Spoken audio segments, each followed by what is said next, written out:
Dobar dan dragi moji, dobrodošli u novi video. Danas pravimo slani rolat sa špinatom. Ukoliko vas zanima ovaj recept, ostanite na ovom kanalu.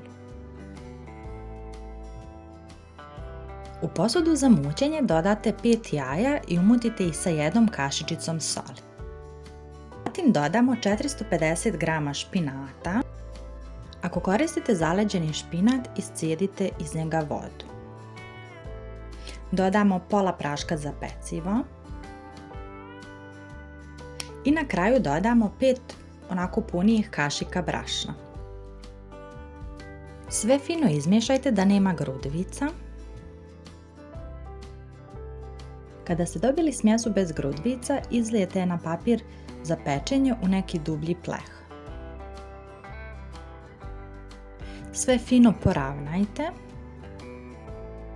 Rolat pečete u ugrijanoj rerni na 180 stepeni 15 minuta. Kada je rolat pečen, odmah dok je ovako topao, zarolate ga u ovaj pek papir i ostavite da se malo ohladi.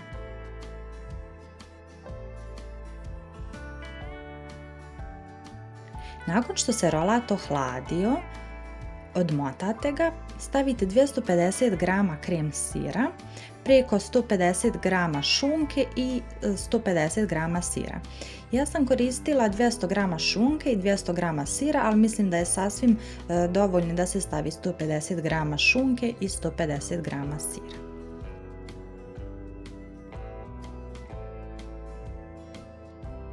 Na kraju urolajte rolat i ostavite ga nekih 30 minuta da se ohladi u frižideru. Ohlađeni rolat je spreman za serviranje, isjecite ga i služite. Prijatno! Hvala vam svima mnogo na gledanju, nadam se da vam se ovaj moj recept svidio, da ćete da ga isprobate, a mi se čujemo u nekom sljedećem videu. Ćao!